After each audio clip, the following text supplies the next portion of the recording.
নমস্কার বন্ধুরা, সোমার রান্না করে আপনাদেরকে অনেক অনেক স্বাগত জানাই। তো কেমন আছেন বন্ধুরা? নিশ্চয়ই ভালো আছেন। তো আজকে আমার একদম একটা নতুন রেসিপি হলো চীনা বাদামের বরফি। তো ভিডিওটা শুরু থেকে লাস্ট পর্যন্ত জরুর দেখবেন বন্ধুরা। আমি বানাবো চীনা বাদামের বরফি। তো আমি এখানে বাদাম নিয়েছি। তো বাদামটা আমি নিয়েছি 250 গ্রাম। তো বাদামটা আমি ঢেলে দিলাম। এবার বাদামটাকে ভালো করে ভেজে নিব, একটু হালকা লাল করে ভেজে নিব। এখন কি সুন্দর করে ভাজা হয়ে এসছে, আর একটু ভাজা হবে। এই বরফিগুলো একদম কাজুর বরফির থেকেও ভালো হয়। বাদামটা ভাজা হয়ে গেছে, তো আমি এটাকে ঢেলে নিচ্ছি। এটাকে আমি ঠান্ডা করে আমি খোসাটা ছাড়িয়ে নিব। আমি খোসাটা ভালো করে পরিষ্কার করে নিচ্ছি ঠান্ডা করে। এবার আমি মিক্সিতে দিয়ে দিব, মিক্সিতে এটা পাউডার করে নিব। তো মিক্সিতে আমি দিয়ে দিচ্ছি। আমি পাউডার করে নিচ্ছি, দেখুন আমি বাদামগুলো ভালো করে পাউডার করে নিয়েছি। তো এদিকে আমি কড়াইটাও বসিয়ে দিয়েছি। এখানে আমি 150 গ্রাম চিনি নিয়েছি, তো আমি চিনিটা ঢেলে দিচ্ছি। এবার আমি 150 গ্রাম জলও দিয়ে দিচ্ছি। জলটা দিয়ে আমি ভালো করে শিরাটা বানিয়ে নিব। ভালো করে শিরাটা আমি এভাবে গুলিয়ে নিব। দেখুন আমি শিরাটা ভালো করে ফুটিয়ে নিচ্ছি এইভাবে। দেখুন শিরাটা খুব সুন্দর করে ফুটছে, আর একটু তারের মতন হবে, আর একটু হবে। দেখুন শিরাটা আমার হয়ে গেছে। তো আমি হাতে নিয়ে দেখাচ্ছি। এই এক তার যখন আসবেন তখন শিরাটা রেডি হয়ে যায়। দেখুন এক তার আসছে, শিরাটা রেডি হয়ে গেছে। তো এবার আমি এখানে বাদাম পাউডারটা আমি ঢেলে দিচ্ছি। এটাকে আমি ভালো করে মিক্স করে নেব এইভাবে। দেখুন আমি ভালো করে মিক্স করে নিয়েছি। একটাও ডেলা থাকবে না, এটাকে ভালো করে একটু মিক্স করতে হবে।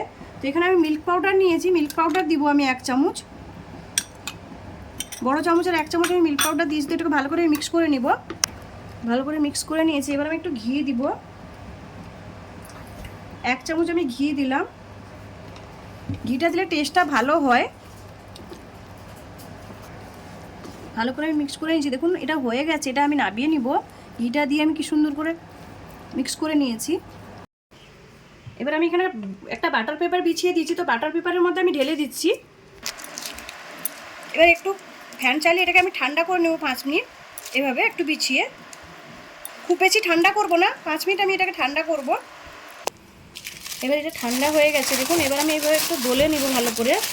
এভাবে একটু দোলে দোলে আমি ইসের জন্য দোলে নিলে একটু ভালো হয় এভাবে।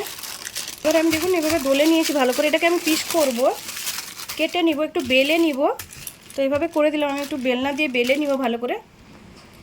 এভাবে একটু আমি বরফি সাইজে বেলে নিব, যতটা পাতলা লাগবে বরফি যেরকম হয় এই সাইজের আমি বেলে নিব। দেখুন আমি কি সুন্দর করে আমি বেলে নিয়েছি। আমি পেপারটা বের করে আমি বেললাম পেপার উপরে। এবার আমি এটাকে কেটে নিব ভালো করে বরফির সাইজে। এভাবে কেটে নিব পিস পিস করে। চীনাবাদামের বরফিগুলো দারুণ খেতে হয়। তো আমি যে পদ্ধতিতে বানালাম আপনারা একবার ট্রাই করবেন। তো এইভাবে আমি সবগুলো কেটে নিচ্ছি বরফি সাইজে। এভাবে আমি কেটে নিচ্ছি দেখুন বরফি সাইজে। দেখুন কি সুন্দর করে আমি বরফিগুলো কেটে একটা প্লেটে সাজিয়ে নিয়েছি। একদম সিম্পলভাবে বানিয়েছি বরফিগুলো। তো আমার এই রেসিপিটা যদি ভালো লাগে লাইক করুন, শেয়ার করুন, সাবস্ক্রাইব করুন, আর আমাকে কমেন্ট করে জানান আমার চীনাবাদামের বরফির রেসিপি কেমন লাগলো। ধন্যবাদ বন্ধুরা, ভালো থাকেন।